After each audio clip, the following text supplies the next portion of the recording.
நண்பர்கள் அனைவருக்கும் வணக்கம். ஆசியாவில் இப்போ ஒரு மிகப்பெரிய ஒரு போர் ஒன்று தொடங்கியிருக்கு நண்பர்களே.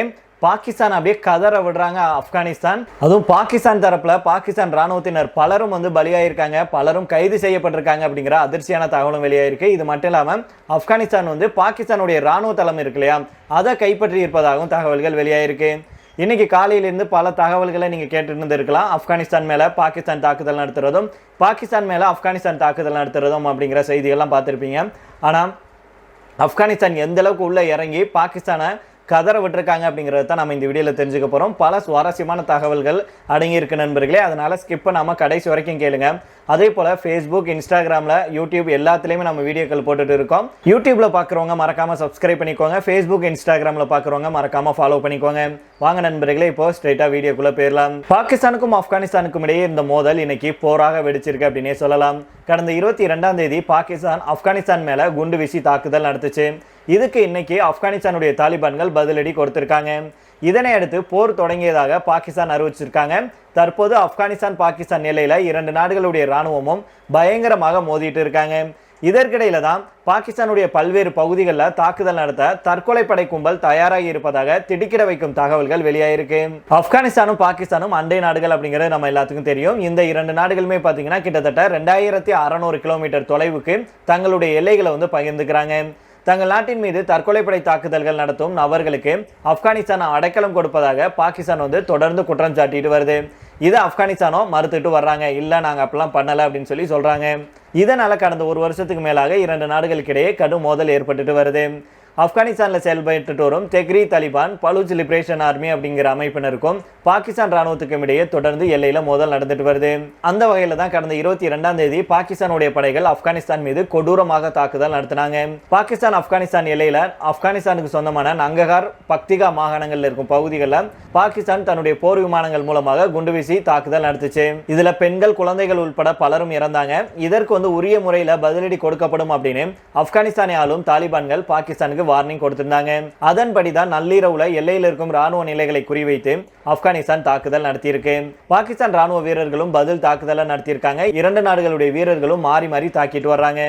இதற்கிடையில தான் போர் தொடங்கிருச்சு அப்படின்னு பாகிஸ்தானுடைய ராணுவ அமைச்சர் கவாஜ் ஆசிப் இருக்காரு. அவர் சொல்றாரு, தற்போது இரண்டு நாடுகளுக்கு இடையிலான மோதல் பதற்றத்தை ஏற்படுத்தி இருக்கு. தற்போதைய மோதல்ல பாகிஸ்தான் மற்றும் ஆப்கானிஸ்தான் தரப்புல பலிகள் ஏற்பட்டிருக்கு. இது பற்றி பாகிஸ்தான் தரப்பு என்ன சொல்றாங்கன்னா, 133 ஆப்கானிஸ்தான் தாலிபான்கள் கொல்லப்பட்டிருக்காங்க அப்படின்னும், 200க்கும் மேற்பட்டோர் காயமடைஞ்சிருக்காங்க அப்படின்னும், 27 ராணுவ நிலைகள் அளிக்கப்பட்டிருக்கு, 9 ராணுவ நிலைகள் கைப்பற்றப்பட்டிருக்கு அப்படின்னு சொல்லியிருக்காங்க. மறுபக்கம் தாலிபான்கள் தரப்புல என்ன சொல்றாங்கன்னா, 55 பாகிஸ்தான் ராணுவ வீரர்கள் கொல்லப்பட்டிருக்காங்க, 19 ராணுவ நிலைகள் கைப்பற்றப்பட்டிருக்கு. பாகிஸ்தானுடைய வான்வெளி தாக்குதல்ல நங்ககார்ல 8 ஆப்கானிஸ்தான் போராளிகள் கொல்லப்பட்டு 11 பேர் காயமடைஞ்சிருக்காங்க, 13 பொதுமக்கள் காயமடைஞ்சிருக்காங்க அப்படின்னு சொல்லியிருக்காங்க. இது தொடர்பாக பாகிஸ்தானுடைய செய்தி நிறுவனம் ஒரு செய்தியை வெளியிட்டிருக்கு. அதாவது எல்லை பகுதியில் இருக்கும் தாலிபான் ராணுவ நிலைகள், தலைமையகங்கள், வெடிமருந்து கிடங்குகள் மீது வான்வெளியாகவும் தரை வழியாகவும் தாக்குதல் நடத்தப்பட்டிருக்கு. தீவிரமான ராணுவ பதிலடிக்கு அப்புறம் ஆப்கானிஸ்தான் தாலிபான்கள் தங்கள் நிலைகளை வெள்ளை கொடிகளை அசைச்சு மண்டிட்டாங்க அப்படிங்கிற செய்திகளை பரப்பிட்டு வர்றாங்க. இது உண்மை அப்படின்னு பாகிஸ்தான் தரப்பினர் தான் நம்பியிருக்காங்க. ஆனால் உடனடியாக ஆப்கானிஸ்தானை சேர்ந்தவங்க இதுக்கு முற்றிலுமாக மறுப்பு தெரிவித்து அந்த மாதிரியான ஒரு சம்பவம் நடக்கவே இல்லை, நாங்கள் தான் பாகிஸ்தான் மேலே மிகப்பெரிய அளவில் தாக்குதலை நடத்திட்டு இருக்கிறோம் அப்படின்னு சொல்லியிருக்காங்க. மேலும் வெள்ளை கொடி, இந்த கொடி, அந்த கொடி, எந்த கொடியும் நாங்கள் காட்டல, வெள்ளை கொடி காட்டுறதுக்கான வாய்ப்பே இல்லை அப்படின்னு சொல்லி ஆப்கானிஸ்தான் தரப்பினர் சொல்லியிருக்காங்க. மேலும் எல்லையில் நாங்கள் கடுமையாக பாகிஸ்தானுக்கு பதிலடி கொடுத்துட்டு வர்றோம், மோதல் தொடர்ந்து நடந்துட்டு வருது அப்படின்னு ஆப்கானிஸ்தான் சார்பில் தெரிவிச்சிருக்காங்க. இது பற்றி தாலிபான்களுடைய துணை செய்தி தொடர்பாளரான ஹம்துல்லா பிட்ரத் அவர்கள் உறுதி செஞ்சிருக்கிறாரு. மேலும் அவர் என்ன சொல்றாருன்னா, துரந்த் எல்லைக்கோட்டின், அதாவது பாகிஸ்தான் ஆப்கானிஸ்தானை பிரிக்கும் எல்லைக்கோடுன்னு சொல்லுவாங்க இந்த துரந்த் எல்லைக்கோட்டை, இந்த எல்லைக்கோட்டில் பல்வேறு பகுதிகளில் தீவிர தாக்குதல் மற்றும் பதிலடி நடவடிக்கைகள் நடைபெற்று வருது. பாகிஸ்தானுக்கு உரிய முறையில் பதிலடி கொடுக்கப்பட்டு வருது அப்படின்னு சொல்லி இருக்கிறாரு. இது மட்டும் இல்லாம பாகிஸ்தானை பந்தாட ஆப்கானிஸ்தான் தாலிபான்கள் இன்னொரு பிளானையும் வச்சிருக்காங்க. அதுதான் பாகிஸ்தான்ல தற்கொலைப்படை தாக்குதல் நடத்துவதாகும். இதுக்காக தற்கொலைப்படை தாக்குதலுக்கான படையை தாலிபான்கள் தயார் செஞ்சு வச்சிருக்காங்க. இதை ஆப்கானிஸ்தான்ல நங்ககாரில் இருக்கும் அரசால் நடத்தப்படும் ஃபாக்தார் செய்தி நிறுவனம் உறுதி செஞ்சிருக்காங்க. அந்த செய்தியில மேலும் என்ன சொல்லியிருக்காங்கன்னா, தற்கொலை தாக்குதல் படைகள் தயாராக இருக்கு, இவர்கள் உடல்லையும் வாகனங்களையும் வெடிகுண்டுகளை வச்சு பாகிஸ்தானை தாக்க தயாராக இருக்காங்க. துராந்த் எல்லைக்கோட்டில் அமைஞ்சிருக்கும் பக்திகா மற்றும் கோஸ்ட் மாகாணங்களுடைய பல்வேறு பகுதிகளில் தீவிர தாக்குதல் மற்றும் பதிலடி நடவடிக்கைகள் நடைபெற்று வருவதாக தாலிபான்களுடைய துணை செய்தி தொடர்பாளர் ஹம்துல்லா ஃபிட்ரத் அவர்கள் சொல்லியிருப்பதாக அந்த செய்தி நிறுவனம் செய்தியை வெளியிட்டிருக்கு. ஆக மொத்தத்தில் பாகிஸ்தான் தொலைஞ்சிச்சு அப்படின்னே சொல்லலாம் நண்பர்களே. இப்போ பாகிஸ்தானை கதற விடுறதுக்கு தற்கொலைப்படை தாக்குதலுக்கு தயாராக இருக்காங்க தாலிபான்கள் அப்படின்னே சொல்லலாம். அதே போல இன்னொரு பக்கம் காபூல் மற்றும் காந்தகார் மீது விமான தாக்குதல்களை பாகிஸ்தான் ஆரம்பிச்சிருக்கு அப்படின்னும், இந்த நிலையில தான் வரும் நாட்களில் இந்த தாக்குதல்கள் மேலும் மோசமடையும் அப்படின்னு அஞ்சப்படுது. மேலும் கவாஜா ஆசிப் அவர்கள் என்ன சொல்றாருன்னா, எங்களுடைய பொறுமைக்கு ஒரு வரம்பு இருக்கு, எங்களுக்கும் உங்களுக்கும் இடையே இப்போது போர் வந்துருச்சு அப்படின்னு அறிவிச்சிருக்கிறாரு. வன்முறை தீவிரமடைந்த நிலையில இதனால 2 தரப்புகள்ல உயிரிழப்புகள் ஏற்பட்டுள்ளதாக தெரிய வந்திருக்கு. காபூல்ல குறைந்தது 3 இடங்கள்ல தாக்குதல் நடந்ததே ஆப்கானிஸ்தான் உறுதி செஞ்சிருக்காங்க. இருந்தாலும் ஆப்கானிஸ்தான் தலைநகர்ல இந்த தாக்குதல்கள் எங்கு நடந்தது அல்லது ஏற்பட்ட உயிரிழப்புகள் குறித்த உடனடி தகவல்கள் இல்லை அப்படின்னு சொல்லப்படுது. பாகிஸ்தான் கந்தகார் மற்றும் தென்கிழக்கு மாகாணமான பக்தியாவிலையும் வான்வெளி தாக்குதலை நடத்தியதாக தாலிபான் அரசு செய்தி தொடர்பாளர் முஜாஹித் அவர்கள் தெரிவிச்சிருக்கிறாரு. மறுபக்கம் பாகிஸ்தானுடைய தரப்பும் இது தொடர்பாக விளக்கம் கொடுத்திருக்காங்க. தங்கள் நாட்டின் மீது நடந்த தாக்குதலுக்கு பதிலடியாக இந்த தாக்குதலை நடத்தியதாக பாகிஸ்தான் சொல்லியிருக்கு. மேலும் ஆப்கானிஸ்தான் தாக்குதலில் தங்கள் ராணுவ முகாம்கள் கைப்பற்றப்பட்டதாக சொல்லப்பட்டதையும் நிராகரிச்சிருக்காங்க. ஆப்கானிஸ்தான் தாலிபானுக்கு எதிராக ஆபரேஷன் கசாப் லில் ஹக் அப்படிங்கிற நடவடிக்கையை தொடங்குவதாகவும் பாகிஸ்தான் அறிவிச்சிருக்காங்க. இந்த நிலையில தான் இதெல்லாம் வேலைக்கு ஆகாது அப்படின்னு தற்கொலைப்படை தாக்குதலுக்கு ஆப்கானிஸ்தானுடைய தாலிபான்கள் ரெடி ஆயிருக்காங்க அப்படிங்கிற தகவல் கிடைச்சிருக்கு. அதுவும் இந்த தாக்குதல் இன்னைக்கு காலையில ஆரம்பிக்கல நண்பர்களே. ஆப்கானிஸ்தான் என்ன பண்ணிருக்காங்கன்னா, இரவோடு இரவாக பாகிஸ்தான் மேல திடீரென தாக்குதலை ஆரம்பிச்சிருக்காங்க. மேலும் ஆப்கானிஸ்தானுடைய பாதுகாப்பு அமைச்சகம் வெளியிட்டுள்ள அறிக்கையில் என்ன சொல்லியிருக்காங்கன்னா, பாக்தியா, கோஸ்ட், நங்ககார், குனார் மற்றும் நூரிஸ்தான் ஆகிய மாகாணங்களில் தாலிபான் படைகள் பதில் தாக்குதல் நடத்தினாங்க.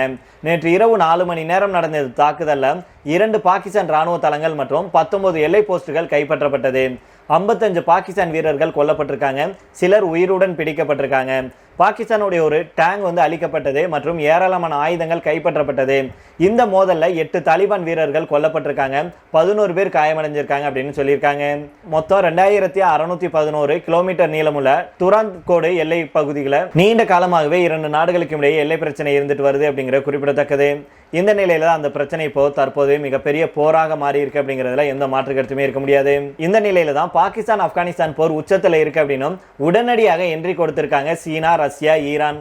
பெரும் பதற்றம் ஏற்பட்டிருக்கு நண்பர்களே. இவங்க என்ன சொல்லியிருக்காங்க அப்படிங்கிறத தெரிஞ்சுக்கலாம்.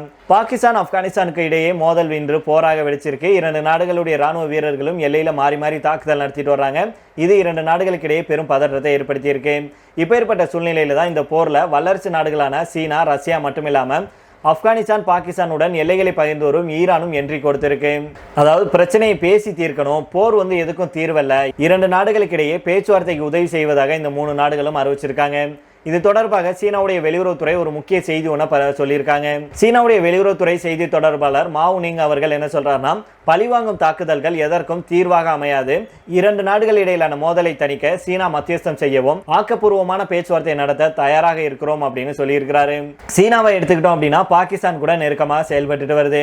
பாகிஸ்தான் ராணுவ தளவாடங்களை சீனா கிட்ட தான் வாங்கி பயன்படுத்திட்டு வர்றாங்க. அதே போல ஆப்கானிஸ்தானுடனும் சீனா தன்னுடைய உறவை பலப்படுத்திட்டு வரும் நிலையில தான் மோதலை கைவிட 2 நாடுகளுக்கும் சீனா வலியுறுத்தியிருக்காங்க. அதே போல ரஷ்யாவுடைய வெளியுறவு அமைச்சகம் என்ன சொல்றாங்கன்னா, ஆப்கானிஸ்தான் மற்றும் பாகிஸ்தான் உடனடியாக தாக்குதல்களை நிறுத்த வேண்டும், கருத்து வேறுபாடுகளை உடனடியாக நீங்க தீர்க்க வேண்டும் அப்படின்னு சொல்லியிருக்காங்க. அதே போல ரஷ்யாவை நம்ம எடுத்துக்கிட்டோம் அப்படின்னா பாகிஸ்தான் மற்றும் ஆப்கானிஸ்தான் கூட பகை இல்லாம நட்பாக போறாங்க. இருந்தாலும் சமீப காலமாக ரஷ்யா ஆப்கானிஸ்தானுடைய தாலிபான்களுடன் அதிகம் நெருக்கம் காண்பிச்சுட்டு வர்றாங்க அப்படிங்கிற குறிப்பிடத்தக்கது.